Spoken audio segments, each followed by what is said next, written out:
Hey everyone, welcome back. अगर तुम यहाँ तक आ गए हो तो इसका मतलब है अमीनो एसिड्स और एंजाइम्स का बेस तुम्हारा काफ़ी स्ट्रांग हो चुका है।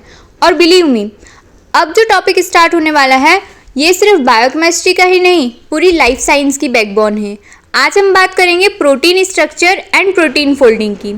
बहुत सारे स्टूडेंट्स क्या करते हैं, इस टॉपिक को रटने की कोशिश करते हैं। प्राइमरी, सेकेंडरी, टर्शियरी, क्वाटरनरी नाम याद कर लेते हैं और एग्जाम में कंफ्यूज हो जाते हैं।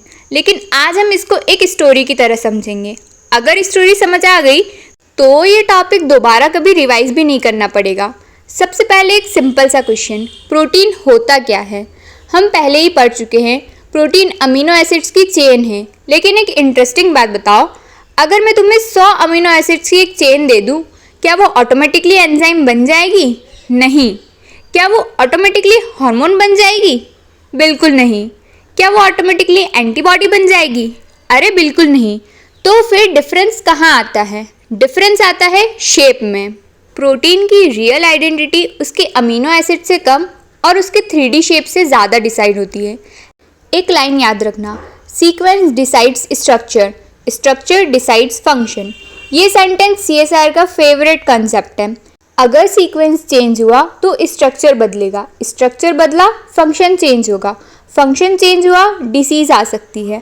बस पूरी बायोकेमिस्ट्री इसी लाइन के अराउंड घूमती है। अब आते हैं प्रोटीन स्ट्रक्चर लेवल्स पर। टोटल कितने लेवल होते हैं? Answer is 4, primary, secondary, tertiary and quaternary. और इन्हें अलग अलग चैप्टर्स मत समझना, ये एक ही प्रोटीन की ग्रोथ की जर्नी है, बिल्कुल वैसे ही जैसे लेटर, वर्ड, सेंटेंस, पैराग्राफ सब कनेक्टेड होते हैं। सबसे पहले सबसे इजी, प्राइमरी स्ट्रक्चर। प्रोटीन में अमीनो एसिड किस ऑर्डर में लगे हुए होते हैं बस यही बताता है और कुछ नहीं। सपोज एक प्रोटीन का सीक्वेंस है, alanine, glycine, serine, valine, lysine. ये जो एग्जैक्ट ऑर्डर है इसी को प्राइमरी स्ट्रक्चर बोलते हैं। ऑर्डर बदल गया तो प्राइमरी स्ट्रक्चर भी बदल जाएगा। अब तुम सोचोगे सिर्फ एक अमीनो एसिड बदलने से क्या फ़र्क पड़ता है? बहुत ज़्यादा फ़र्क पड़ता है। और इसका बेस्ट एग्जाम्पल है सिकल सेल एनीमिया। यहाँ सिर्फ एक अमीनो एसिड चेंज होता है। नॉर्मल हीमोग्लोबिन में ग्लूटामिक एसिड होता है, म्यूटेशन के बाद उसकी जगह वैलिन आ जाता है। बस सिर्फ एक अमीनो एसिड चेंज और पूरी RBC का शेप चेंज हो जाता है। नॉर्मल डिस्क शेप की जगह सिकल शेप हो जाता है। पेशेंट को एनीमिया हो जाता है, ब्लड वेसल्स ब्लॉक हो जाती है। एक अमीनो एसिड में चेंज और इतना बड़ा इफेक्ट, इसलिए सीक्वेंस को कभी लाइटली मत लेना। ये तो आपको पता ही होगा कि प्रोटीन्स के 2 एंड होते हैं, एक होता है एन टर्मिनस और दूसरा होता है सी टर्मिनस। प्रोटीन सिंथेसिस हमेशा एन टर्मिनल से सी टर्मिनल डायरेक्शन में रिप्रेजेंट की जाती है। ये स्टेटमेंट CSR में डायरेक्टली भी आ चुका है। अब एक और इंटरेस्टिंग बात, प्राइमरी स्ट्रक्चर का कौन मेंटेन करके रखता है? Peptide bond. पेप्टाइड बॉन्ड अगर टूट गया तो प्राइमरी स्ट्रक्चर खत्म, बाकी सारी स्ट्रक्चर्स ऑटोमेटिकली डिस्टर्ब हो जाएगी। अब चलते हैं नेक्स्ट लेवल पर, सेकेंडरी स्ट्रक्चर। यहाँ से होती है स्टोरी इंटरेस्टिंग। प्रोटीन सीधी चेन में रहना पसंद ही नहीं करता है। नेचर हमेशा स्टेबल स्ट्रक्चर बनाना चाहती है, तो प्रोटीन फोल्ड होना स्टार्ट करता है और फोल्ड होके मेनली 2 फेमस स्ट्रक्चर्स बनाता है। सबसे पहले अल्फा हेलिक्स और दूसरा है बीटा शीट। ये दोनों नाम तुम 1000 बार सुनने होंगे। अब समझते हैं एक्चुअली में ये होते क्या है। अल्फा हेलिक्स, इमेजिन एक स्पाइरल स्टेयरकेस या स्प्रिंग। बिल्कुल वैसे ही प्रोटीन अपने आप स्पाइरल में घूम जाता है और इस स्पाइरल को स्टेबल कौन करता है? Hydrogen bonds. ये बहुत इंपॉर्टेंट लाइन है। सेकेंडरी स्ट्रक्चर्स को स्टेबलाइज करता है hydrogen bond, not peptide bond. Peptide bond primary structure बनाता है, हाइड्रोजन बॉन्ड सेकेंडरी स्ट्रक्चर्स को स्टेबल रखता है। ये डिफरेंस ज़रूर याद रखना। अब एक सवाल आपके लिए, इसका आंसर आप कमेंट्स में करना। हाइड्रोजन बॉन्ड किसके बीच में बनता है? साइड चेन के बीच में, बैकबोन्स के एटम के बीच में। पर आपको पता है हर अमीनो एसिड अल्फा हेलिक्स बनाना पसंद ही नहीं करता है। कुछ अमीनो एसिड्स होते हैं जो हेलिक्स को तोड़ देते हैं। सबसे फेमस है प्रोलीन। प्रोलीन को हेलिक्स ब्रेकर भी बोलते हैं क्योंकि इसका स्ट्रक्चर रिजिड होता है। ये नॉर्मल रोटेशन अलाउ ही नहीं करता है, इसलिए हेलिक्स टूट जाती है। दूसरा है ग्लाइसिन। अब ग्लाइसिन अपोजिट रीजन से प्रॉब्लम करता है। ये बहुत फ्लेक्सिबल होता है, इतना फ्लेक्सिबल कि हेलिक्स की स्टेबिलिटी ही खराब कर देता है। एक रिजिड है और एक ओवर फ्लेक्सिबल, और दोनों ही हेलिक्स के एनिमीज हैं, दोनों हेलिक्स ब्रेकर हैं। अगर आपसे कोई क्वेश्चन पूछे which amino acid is commonly found in turns rather than alpha helix, तो सबसे पहले इसका आंसर याद रखना, प्रोलीन। अभी तक हमने प्राइमरी स्ट्रक्चर और अल्फा हेलिक्स समझा। अब बात करते हैं बीटा शीट्स की। नाम सुनते ही शीट इमेजिन करो, लेकिन ये बेड की शीट नहीं है। इमेजिन करो तुमने एक रिबन ली और उसे जिग जैग फोल्ड कर दिया, बस वही बीटा शीट है। यहाँ प्रोटीन स्पाइरल नहीं बनता, बल्कि सीधा स्ट्रेच होकर जिग जैग अरेंजमेंट में आ जाता है। और एक इंटरेस्टिंग बात, इसको भी स्टेबलाइज हाइड्रोजन बॉन्ड्स ही करते हैं, यानी अल्फा हेलिक्स हो या बीटा शीट, दोनों की बैकबोन स्टेबिलिटी का हीरो हाइड्रोजन बॉन्ड ही है। अब बीटा शीट भी दो टाइप के होते हैं, पैरेलल और एंटी पैरेलल। नाम से ही हिंट मिल रहा है, पैरेलल में दोनों चेन सेम डायरेक्शन में चलती हैं, एंटी पैरेलल में ऑपोजिट डायरेक्शन में। कौन सी ज़्यादा स्टेबल होती है, आप बताना कमेंट्स में। अब ये तो आपको पता ही होगा कि प्रोटीन सिर्फ हेलिक्स और शीट से नहीं बनता। अगर सिर्फ हेलिक्स ही होती तो प्रोटीन एक स्प्रिंग बन जाता, और अगर सिर्फ शीट होती तो एक रिबन बन जाता। नेचर को दोनों को कनेक्ट भी करना पड़ता है। ये कनेक्शन होता है टर्न्स और लूप्स से। और यहाँ कौन फेमस है, प्रोलीन, ग्लाइसिन। देखो वही दो अमीनो एसिड्स फिर आ गए। ये दोनों टर्न्स में बहुत कॉमन मिलते हैं। अब मान लो तुमने अलग अलग हेलिक्स और शीट बना ली। अब इन सबको मिलाकर एक फाइनल 3D ऑब्जेक्ट बनाना है। इसी को बोलते हैं टर्शरी स्ट्रक्चर। यही प्रोटीन की असली आइडेंटिटी है। एंजाइम का एक्टिव साइट, हार्मोन का रिसेप्टर बाइंडिंग साइट, एंटीबॉडी का एंटीजन रिकॉग्निशन साइट, सब टर्शरी स्ट्रक्चर की वजह से पॉसिबल है। अब एक सवाल है, प्रोटीन फोल्ड होता कैसे है? क्या कोई उसे फोल्ड करवाता है या वो खुद ही फोल्ड हो जाता है?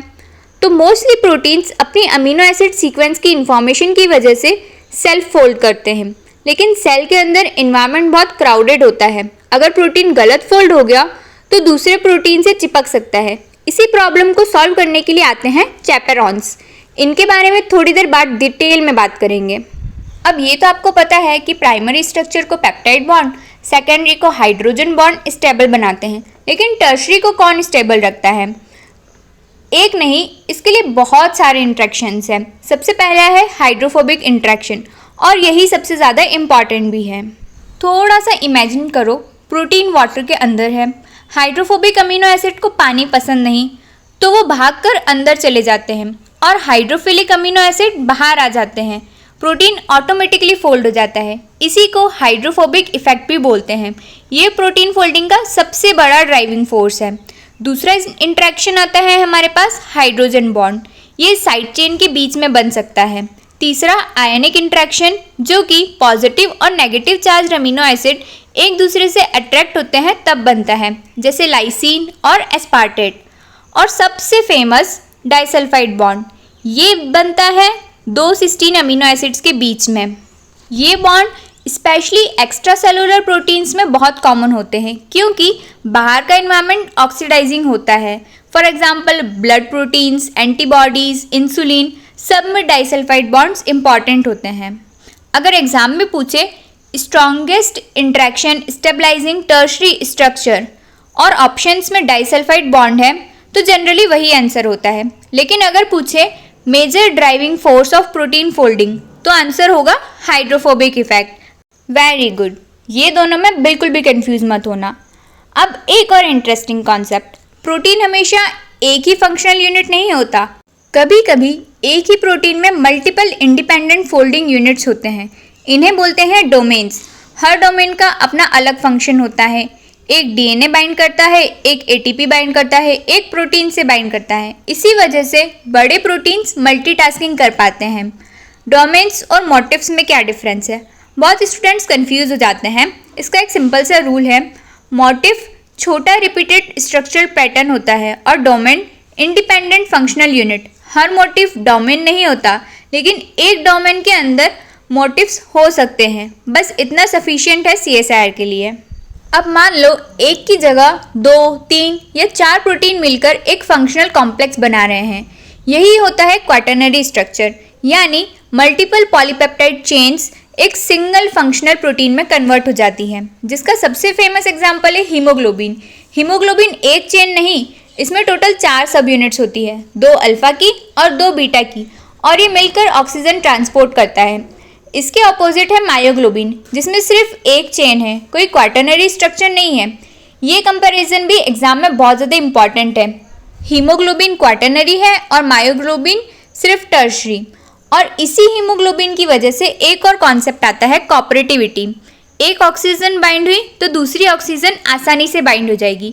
ये प्रॉपर्टी सिंगल चेन प्रोटीन्स में जनरली एब्सेंट होती है, इसलिए मायोग्लोबिन कॉपरेटिव नहीं होता है और हीमोग्लोबिन कॉपरेटिव होता है। अब आते हैं एक ऐसे प्रोटीन पर जिसे CSIR बहुत प्यार करता है, कोलेजन। कोलेजन बॉडी का स्टील रॉड भी है। सोचो तुम एक बिल्डिंग बना रहे हो, बिल्डिंग में सीमेंट भी है, पेंट भी है, टाइल्स भी है, लेकिन अगर स्टील रॉड्स ही ना हो तो बिल्डिंग खड़ी ही नहीं हो पाएगी। हमारी बॉडी के लिए वैसे ही स्टील रॉड का काम करता है कोलेजन। ये skin, tendon, ligament, cartilage, bone हर जगह स्ट्रेंथ प्रोवाइड करता है, इसलिए कोलेजन को स्ट्रक्चरल प्रोटीन भी बोलते हैं। अब एक इंटरेस्टिंग बात, अल्फा हेलिक्स याद है ना? कोलेजन उसके जैसा बिल्कुल नहीं होता है। कोलेजन की 3 अलग चेन्स मिलकर एक ट्रिपल हेलिक्स बनाती है, यानी एक हेलिक्स नहीं, 3 हेलिक्स एक साथ। ये पॉइंट बहुत ज़्यादा इंपॉर्टेंट है। इसके अलावा कोलेजन की सीक्वेंस रैंडम नहीं होती है, उसमें एक रिपीटिंग पैटर्न होता है। ग्लाइसिन XY, फिर ग्लाइसिन XY और फिर ग्लाइसिन XY, और ये रिपीट होता ही रहता है। अब सवाल है, हर तीसरे पोजीशन पर ग्लाइसिन ही क्यों? तो ग्लाइसिन सबसे छोटा अमीनो एसिड है। ट्रिपल हेलिक्स के सेंटर में स्पेस बहुत कम होती है, वहाँ सिर्फ ग्लाइसिन ही फिट हो सकता है। अगर ग्लाइसिन की जगह कोई बड़ा अमीनो एसिड आ गया तो ट्रिपल हेलिक्स से डिस्टर्ब हो जाएगा, इसलिए ही ग्लाइसिन यूज़ करते हैं। अब अगला सवाल, X और Y पोजीशन पर क्या होता है? मोस्टली प्रोलीन और हाइड्रोक्सीप्रोलीन, और कभी कभी हाइड्रोक्सीलाइसिन भी होता है। ये मॉडिफाइड अमीनो एसिड्स कोलेजन की स्टेबिलिटी को बढ़ाते हैं। अब यहाँ एंट्री होती है विटामिन C की। ये डायरेक्टली कोलेजन नहीं बनाता है, ये एक हेल्पर है। विटामिन C की हेल्प से प्रोलीन और लाइसिन हाइड्रोक्सिलेट होते हैं, यानी प्रोलीन से हाइड्रोक्सीप्रोलीन और लाइसिन से हाइड्रोक्सीलाइसिन, और ये हाइड्रोक्सिलेशन कोलेजन को स्ट्रांग बनाती है। अगर विटामिन C की डिफिशियंसी हो गई तो कोलेजन वीक हो जाएगा, ब्लड वेसल्स वीक, गम्स में ब्लीडिंग, वाउंड हीलिंग बहुत स्लो हो जाएगी, स्किन फ्रेजाइल हो जाएगी, और इससे डिसीज होती है स्कर्वी। ये डायरेक्ट क्वेश्चन है, विटामिन C की डिफिशियंसी से क्या होता है? और इसका रीज़न है डिफेक्टिव कोलेजन सिंथेसिस, जिससे कॉज होती है स्कर्वी। एक चीज़ ज़रूर याद रखना, विटामिन C का रिलेशन कोलेजन से और विटामिन D का रिलेशन बोन मिनरलाइजेशन से। ये दोनों में कंफ्यूज बिल्कुल भी मत होना। अब एक बहुत ही इंटरेस्टिंग क्वेश्चन, प्रोटीन को कैसे पता चलता है कि फोल्ड किस डायरेक्शन में होना है? क्या उसे कोई इंस्ट्रक्शन देता है? एक्चुअली नहीं, प्रोटीन की अमीनो एसिड सीक्वेंस के अंदर ही फोल्डिंग की इंफॉर्मेशन हिडन होती है। सीक्वेंस ही डिसाइड करता है कि फाइनल स्ट्रक्चर क्या होगा। इस कॉन्सेप्ट को सपोर्ट किया था साइंटिस्ट एनी फेंसन ने। उन्होंने प्रूव किया था कि प्रोटीन की अमीनो एसिड सीक्वेंस ही उसकी फाइनल फोल्डिंग में इंफॉर्मेशन कैरी करती है, और ये एक्सपेरिमेंट CSIR का भी बहुत फेवरेट है। नाम याद रखना, एन फिन सेन एक्सपेरिमेंट। अब एक माइंड ब्लोइंग कॉन्सेप्ट, मान लो प्रोटीन के पास फोल्ड होने के लाखों करोड़ों पॉसिबल वेज हैं। अगर प्रोटीन रैंडमली ट्राई करे तो उससे फाइनल स्ट्रक्चर ढूंढने में शायद यूनिवर्स की एज से भी ज़्यादा टाइम लग जाएगा, लेकिन रियलिटी प्रोटीन कुछ ही सेकंड्स में फोल्ड हो जाता है। ये कॉन्ट्राडिक्शन ही कहलाता है लेविएंथल पैराडॉक्स। मतलब प्रोटीन रैंडम सर्च नहीं करता, वो स्पेसिफिक फोल्डिंग पाथवेज फॉलो करता है। बस कॉन्सेप्ट समझना है, मैथ्स में तो हमें जाना नहीं है क्योंकि टाइम कम है। अब एक प्रैक्टिकल प्रॉब्लम, सेल के अंदर बहुत भीड़ होती है, नया प्रोटीन बना, अगर उसने गलत जगह फोल्ड कर लिया तो वो दूसरे प्रोटीन से चिपक गया तो सेल के लिए तो प्रॉब्लम हो जाएगी ना। इसलिए नेचर ने बनाया मॉलिक्यूलर चैपेरॉन्स। ये प्रोटीन को फोल्ड नहीं करते, ये प्रोटीन को सही इन्वायरमेंट देते हैं ताकि वो करेक्टली फोल्ड कर सके। और ये याद रखना। अब कुछ प्रोटीन्स देख लेते हैं। HSP17 heat shock protein 70। नाम में हीट शॉक है क्योंकि जब सेल स्ट्रेस में होता है, हीट, टॉक्सिन, ऑक्सीडेटिव स्ट्रेस तब इन प्रोटीन्स की क्वांटिटी बढ़ जाती है। ये न्यूली सिंथेसाइज प्रोटीन्स को एग्रीगेशन से बचाता है। सेकेंड इज GROEL या फिर GROES। ये तो और भी इंटरेस्टिंग है। इमेजिन एक वॉशिंग मशीन, प्रोटीन अंदर गया, डोर बंद, सेफ इन्वायरमेंट मिला तो प्रोटीन फोल्ड हुआ, डोर खुला और प्रोटीन बाहर आ गया। बिल्कुल इसी तरह GROEL और GROES काम करते हैं, इसलिए इन्हें प्रोटीन फोल्डिंग चैम्बर भी बोलते हैं। अब एक क्वेश्चन है, अगर किसी प्रोटीन को हीट कर दिया जाए तो क्या होता है? सोचो एक परफेक्टली फोल्डेड स्वेटर है, अगर उसके धागे काट दो तो स्वेटर ख़त्म हो जाएगी, लेकिन अगर सिर्फ उसको खींचकर उलझा दो, धागे तो वहीं रहेंगे, बस शेप खराब हो जाएगी। प्रोटीन्स में भी एग्जैक्टली यही होता है। डीनेचरेशन का मतलब है प्रोटीन अपनी 3D शेप लूज कर देता है, लेकिन अमीनो एसिड सीक्वेंस जनरली वही रहता है। यानी प्राइमरी स्ट्रक्चर तो सेफ रहता है, लेकिन secondary, tertiary, quaternary structure disturb हो जाते हैं। अब सवाल ये आता है, डीनेचरेशन होता किस वजह से है?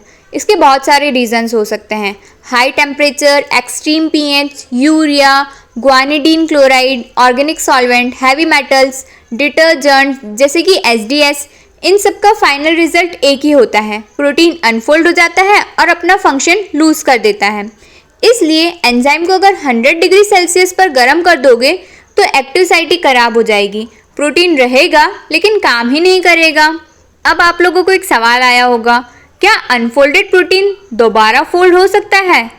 तो इसका आंसर है कभी कभी हाँ। अगर डीनेचरिंग एजेंट हटा दिया जाए और प्रोटीन परमानेंटली डैमेज ना हुआ हो तो प्रोटीन अपनी ओरिजिनल स्ट्रक्चर में वापस आ सकता है। अब गलती तो किसी से भी हो सकती है। मान लो प्रोटीन सही फोल्ड हुआ ही नहीं तो क्या होगा? वो एग्रीगेशन स्टार्ट करेगा। कई प्रोटीन्स चिपक कर बड़े बड़े क्लम्प्स बना लेते हैं और यही एग्रीगेशन बहुत सारे न्यूरोडीजेनरेटिव डिसीज का कारण होते हैं। यहाँ डिसीज का डिटेल याद नहीं रखना है, बस कॉन्सेप्ट याद रखना। मिसफोल्डेड प्रोटीन से टॉक्सिक एग्रीगेट्स का फॉर्मेशन होता है। अब आते हैं इस चैप्टर के सबसे यूनिक कॉन्सेप्ट पर, प्रायॉन। नॉर्मली हम सोचते हैं डिसीज बैक्टीरिया, वायरस, फंगस से होती है, लेकिन प्रायॉन ये सिर्फ प्रोटीन है, न DNA न RNA, सिर्फ प्रोटीन, और वही इन्फेक्टिव है। पहली बार सुनने में अजीब लगता है। नॉर्मल प्रायॉन प्रोटीन हार्मलेस होते हैं, लेकिन अगर वो गलत फोल्ड हो गया तो वो पास वाले नॉर्मल प्रोटीन को भी गलत फोल्ड करना शुरू कर देता है। बिल्कुल डोमिनो इफेक्ट, एक गिरा फिर दूसरा फिर तीसरा और धीरे धीरे पूरे टिश्यू को डैमेज कर देता है। इसी वजह से प्रायॉन डिसीज प्रोग्रेसिव होती है। एक लाइन याद रखना, prions contains proteins only, no nucleic acid. अगर स्टेटमेंट बेस्ड क्वेश्चन आए तो ये लाइन याद आनी चाहिए। चलो अब 2 मिनट में पूरा चैप्टर रिवाइज करते हैं। Primary structure amino acid sequence, secondary structure alpha helix और beta sheet stabilised by hydrogen bonds. Alpha helix breaker कौन होता है? Proline and glycine. Tertiary structure complete 3D folding से बनता है। हाइड्रोफोबिक इफेक्ट सबसे बड़ा driving force and disulphide bond strongest covalent stabiliser. Quaternary structure multiple polypeptide chain से बनता है। हीमोग्लोबिन एक क्वाटरनरी स्ट्रक्चर है एंड मायोग्लोबिन सिर्फ टर्शरी। कोलाजन ट्रिपल हेलिक्स होता है, इसमें ग्लाइसिन XY रिपीट्स होते हैं। विटामिन C रिक्वायर्ड रहता है हाइड्रोक्सिलेशन के लिए और इसकी डिफिशियंसी से स्कर्वी होता है।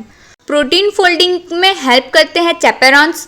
GROEL और GROES फोल्डिंग चैम्बर होते हैं। डीनेचरेशन से शेप लॉस्ट हो जाता है, प्राइमरी स्ट्रक्चर इंटैक्ट रहता है।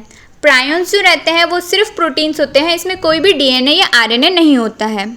अब एक सीनियर की तरह लास्ट एडवाइस, CSR कभी भी ये नहीं पूछेगा कि प्रोटीन के कितने स्ट्रक्चर्स होते हैं, वो पूछेगा कौन से अमीनो एसिड्स हेलिक्स तोड़ते हैं, विटामिन C की डिफिशियंसी से क्या होता है, डाइसल्फाइड बॉन्ड किस अमीनो एसिड से बनता है, हीमोग्लोबिन और मायोग्लोबिन में डिफरेंस क्या है, चैपेरॉन्स क्या करते हैं, डीनेचरेशन से क्या होता है, प्रायॉन्स में न्यूक्लिक एसिड होते हैं या नहीं। यानी एग्जामिनर फैक्ट्स नहीं कॉन्सेप्ट सप्लाई करवाना चाहता है, इसलिए चैप्टर को डेफिनेशंस की तरह मत पढ़ो, उसकी स्टोरी समझो। नेक्स्ट हम पढ़ेंगे nucleic acid and DNA structure. तब तक के लिए पढ़ते रहिए। स्टे कंसिस्टेंट, स्टे क्यूरियस और याद रखो CSR कॉन्सेप्ट से क्रैक होता है, रटने से नहीं।